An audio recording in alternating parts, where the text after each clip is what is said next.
दर्शकों को मेरा नमस्कार। मैं डॉक्टर अभीक देवनाथ हूँ। हैदराबाद के पेस हॉस्पिटल्स में मैं consultant urologist, andrologist, endourologist, laparoscopic surgeon और किडनी ट्रांसप्लांट सर्जन हूँ। आज हम जानेंगे यूटीआई यानी कि यूरिनरी ट्रैक्ट इन्फेक्शन के बारे में। यूरिनरी ट्रैक्ट इन्फेक्शन का मतलब है अगर जीवाणु यानी कि बैक्टीरिया से पेशाब के रास्ते में, पेशाब के लाइनिंग में अगर सूजन होता है तो उसको हम यूरिनरी ट्रैक्ट इन्फेक्शन कहते हैं। यूरिनरी ट्रैक्ट इन्फेक्शन यानी कि यूटीआई को हम दो तरह से विभाजित कर सकते हैं। एक तो लोकेशन के हिसाब से, यानी कि पेशाब के रास्ते में किस जगह पर इन्फेक्शन या सूजन हो रहा है। अगर ये पेशाब के थैले में हो रहा है तो उसे हम सिस्टाइटिस कहते हैं, और अगर ये किडनी को इन्वॉल्व करता है तो हम इसको पायलोनेफ्राइटिस कहते हैं।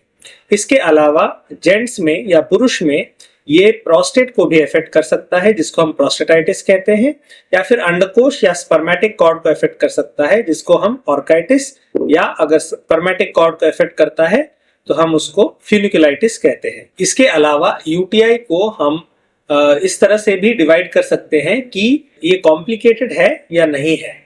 यूजुअली अगर कोई महिला में एक मामूली सा यूरिनरी ट्रैक्ट इन्फेक्शन होता है जिसको हम सिस्टाइटिस कहते हैं, तो ये अनकॉम्प्लिकेटेड यूटीआई के कैटेगरी में आता है। और कॉम्प्लिकेटेड यूटीआई वो होते हैं जो या तो बच्चों में अगर इन्फेक्शन हो, या फिर अगर एल्डरली या फिर प्रेगनेंसी में अगर इन्फेक्शन हो। इसके अलावा अगर डायबिटीज में या इम्यूनो कॉम्प्रोमाइज्ड पेशेंट्स में इन्फेक्शन अगर होता है, या फिर उनमें जिनमें या तो कैथेटर लगा हुआ है, या फिर पेशाब के रास्ते कोई ऑपरेशन हुआ है, या फिर अगर सिम्टम्स 7 दिन से अधिक हो, तो फिर ऐसे इन्फेक्शंस को हम कॉम्प्लिकेटेड यूटीआई कहते हैं। यूटीआई के कारण समझने के लिए हम कॉमन कंडीशन को पहले देखते हैं।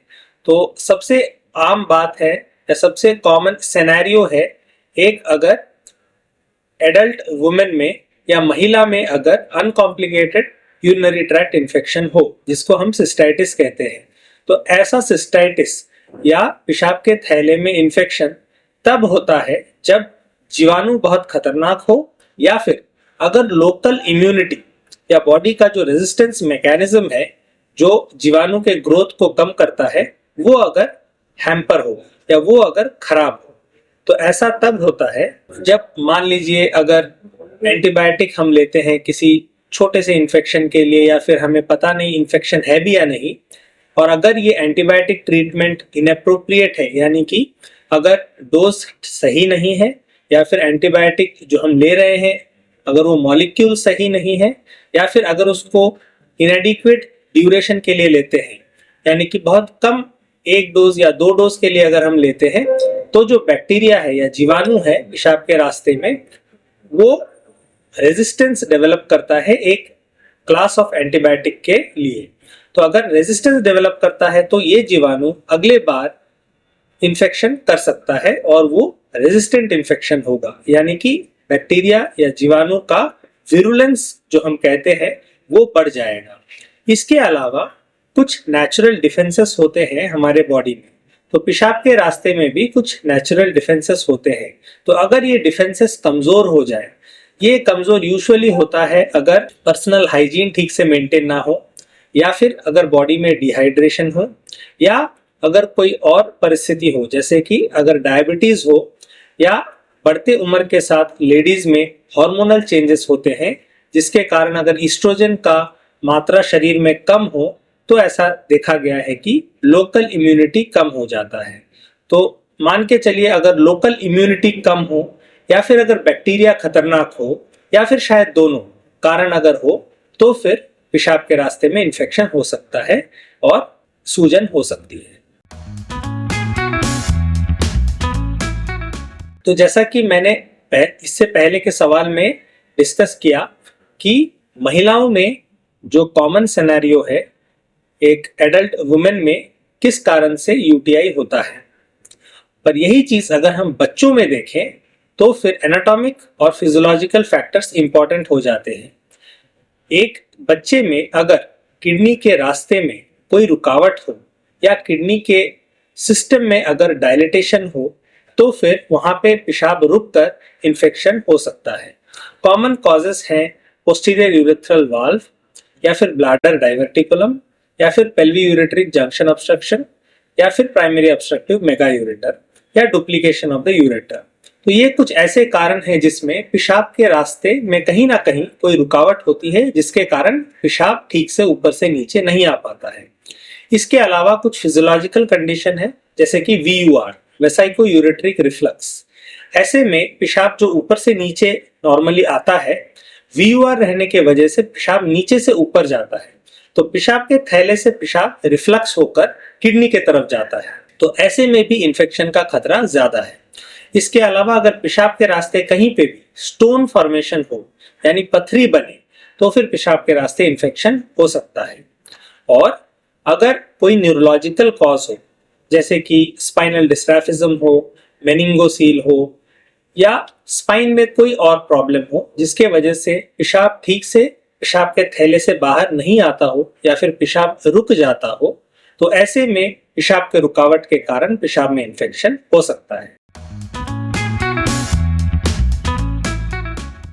यूटीआई कॉमनली जब होता है तो पेशाब में जलन होता है, जिसको बर्निंग इन यूरिनेशन या डिस्यूरिया कहते हैं।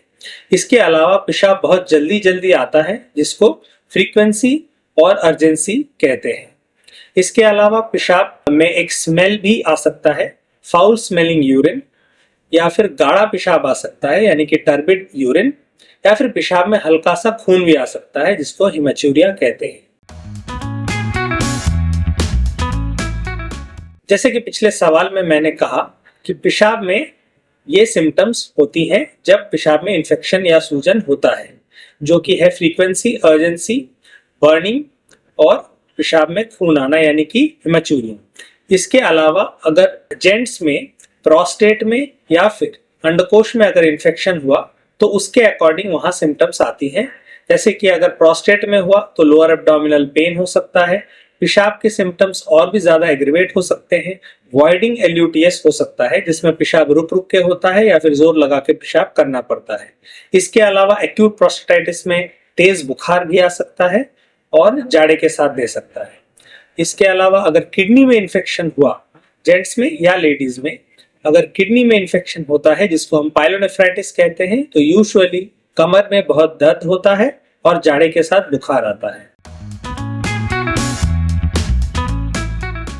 यूटीआई का सबसे इंपॉर्टेंट कॉम्प्लिकेशन है उसका परसिस्टेंस या रिकरेंस।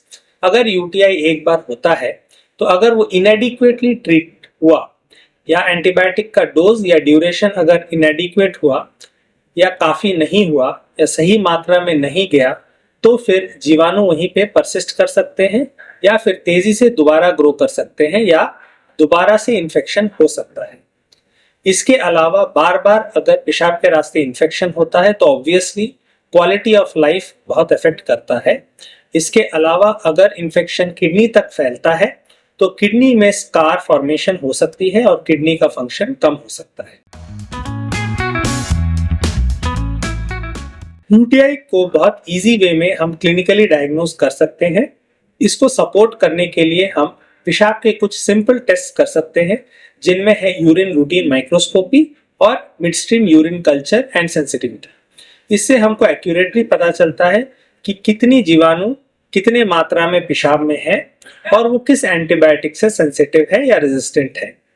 इसके अलावा हम एक सिंपल सा इमेजिंग टेस्ट कर सकते हैं, जैसे कि अल्ट्रासाउंड या एक्सरे KUB, मेनली देखने के लिए कि किडनी में कोई सूजन है या नहीं, या कोई स्टोन है या नहीं, या कोई किडनी में मवाद यानी कि एब्सेस फॉर्मेशन हुआ है या नहीं। इसके अलावा CT स्कैन, MRI स्कैन या radio nuclear scan special situations में ही हम यूज करते हैं। सिम्टोमेटिक ट्रीटमेंट के लिए यूजुअली एंटीस्पैज्मोडिक, अल्कलाइजर और हाइड्रेशन दिया जाता है, पर स्पेसिफिक ट्रीटमेंट के लिए हमको एंटीबायोटिक देना पड़ता है। यूजुअली हम एम्पिरिकल एंटीबायोटिक से स्टार्ट करते हैं, जो कि यूरिन टेस्ट देने के बाद से ही शुरू किया जा सकता है। यूजुअली फ्लोरोक्विनोलोन, फॉस्फोमाइसिन या कोट्राइमोक्साजोल से एम्पिरिकल थेरेपी शुरू कर दिया जाता है, जो कि यूजुअली 3 to 5 डेज तक दिया जाता है। जब यूरिन का कल्चर का रिपोर्ट आता है तो उसके हिसाब से एंटीबायोटिक को जरूरत पड़ने पर मॉडिफाई कर दिया जाता है। यूटीआई प्रिवेंशन का मोस्ट इंपॉर्टेंट स्टेप है कि एडिक्वेट ट्रीटमेंट ऑफ यूटीआई करना चाहिए। जब पहले एपिसोड में इन्फेक्शन हुआ तो उसको एडिक्वेटली आइडेंटिफाई करके ट्रीट करना चाहिए ताकि वो दोबारा से जीवाणु परसिस्ट ना करे या फिर रिकरेंट यूटीआई जल्दी ना हो। इसके अलावा जेनाइटल हाइजीन यानी पर्सनल हाइजीन मेंटेन करना है। कॉन्स्टिपेशन यानी कि हमारे स्टूल्स को हमें सॉफ्ट रखना है, उसको एड्रेस करना है। डायबिटीज को हमें कंट्रोल करना है और इसके अलावा कुछ स्पेशल कंडीशंस में हम एंटीबायोटिक प्रोफाइलैक्सिस या क्रैनबेरी एक्सट्रैक्ट दे सकते हैं। ऐसा कोई स्पेसिफिक डाइट नहीं है, बट यूजुअली हम कहते हैं कि हाइड्रेशन स्टेटस मेंटेन करें, बैलेंस्ड डाइट खाएं और कुछ कंडीशन में स्पेशली एडल्ट वुमेन में देखा गया है कि क्रैनबेरी जूस या क्रैनबेरी फ्रूट या क्रैनबेरी एक्सट्रैक्ट से यूटीआई का रिकरेंस रेट कम होता है। नॉर्मली अगर अनकॉम्प्लिकेटेड यूटीआई हो तो उससे यूजुअली कोई खतरा नहीं होता है और किडनी में भी कोई असर नहीं पड़ता है। लेकिन अगर यूटीआई कॉम्प्लिकेटेड हुआ तो फिर इससे किडनी के फंक्शन में डैमेज हो सकता है और बार बार इन्फेक्शन होने के वजह से हमारे क्वालिटी ऑफ लाइफ में काफी फर्क पड़ता है। यूजुअली यूटीआई एक इन्फेक्शन है जो खुद से ऑटोमेटिकली ठीक तो नहीं होता है, इसके लिए एंटीबायोटिक ट्रीटमेंट नेसेसरी है। पर कुछ सिम्टोमेटिक ट्रीटमेंट देने से यूटीआई के सिम्टम्स से राहत मिल सकती है, जैसे कि अगर हम एल्कलाइजर देते हैं या एंटीस्पैज्मोडिक देते हैं या हाइड्रेट करते हैं पेशेंट को, तो फिर अनकॉम्प्लिकेटेड सिस्टाइटिस अगर है तो उसके सिम्टम्स काफी इंप्रूव हो जाते हैं। बट इतना याद रखें कि डेफिनेटिव ट्रीटमेंट एंटीबायोटिक ट्रीटमेंट है। नॉर्मली महिलाओं में जो पेशाब का रास्ता है वो काफी छोटा होता है और वो लगभग 3 से 4 सेंटीमीटर लंबा होता है, लेकिन पुरुषों में यही पेशाब का जो रास्ता है जो जिसको यूरेथ्रा कहते हैं वो 20 से 25 सेंटीमीटर लंबा होता है। इसके अलावा महिलाओं में पेशाब का रास्ता यानी कि यूरेथ्रा पैखाने के रास्ते के बहुत करीब होता है, यानी हमारे एनल कैनाल के बहुत करीब होता है, जिसके वजह से पैखाने के रास्ते से यानी कि एनल कैनाल से या रेक्टम से जो जीवाणु है वो इजीली पेशाब के रास्ते में आ सकते हैं और इन्फेक्शन या सूजन हो सकता है। इसीलिए महिलाओं में इन्फेक्शन या यूरिनरी ट्रैक्ट इन्फेक्शन होना बहुत कॉमन है। यूरिनरी ट्रैक्ट इन्फेक्शन का मतलब होता है यूटीआई यानी कि पेशाब के रास्ते में सूजन। तो ये पेशाब का रास्ता किडनी से लेके लास्ट तक यानी पेशाब के थैले तक हो सकता है। इसका एक पार्ट होता है पेशाब का थैला। तो पेशाब के थैले के इन्फेक्शन को या ब्लैडर इन्फेक्शन को हम सिस्टाइटिस कहते हैं। तो सिस्टाइटिस एक तरह से देखा जाए तो यूटीआई के कैटेगरी के अंदर ही पड़ता है, पर हर यूटीआई सिस्टाइटिस नहीं होता। यूटीआई के और कई टाइप्स होते हैं, डिपेंड करता है कि वो कहां पर इन्फेक्शन हो रहा है।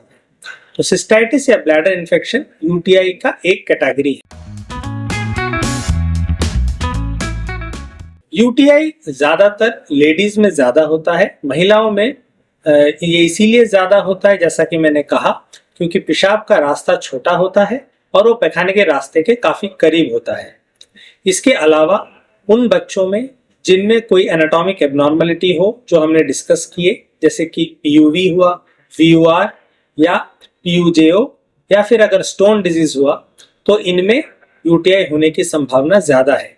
इसके अलावा अगर कोई भी ऐसी परिस्थिति हो जिसमें बॉडी का इम्यूनिटी कम हो या फिर अगर डायबिटीज हो, जो स्पेशली जो उनमें जिनमें शुगर बहुत ज्यादा होता है यानी कि जिसको हम अनकंट्रोल्ड डायबिटीज कहते हैं, तो उनमें पेशाब के रास्ते इन्फेक्शन होने की संभावना अधिक होती है। जी हाँ, एंटीबायोटिक अगर एप्रोप्रिएट डोज और ड्यूरेशन में दिया जाए तो यूटीआई को क्योर करता है। जब भी पेशाब के रास्ते इन्फेक्शन हो तो कोई भी डॉक्टर से आप संपर्क करें, वो आपको एंटीबायोटिक प्रेस्क्राइब करके देते हैं। लेकिन मैं सजेस्ट करूंगा, अगर कॉम्प्लिकेटेड यूरिनरी ट्रैक्ट इन्फेक्शन है तो आप अपने नजदीकी यूरोलॉजिस्ट से तुरंत संपर्क करें।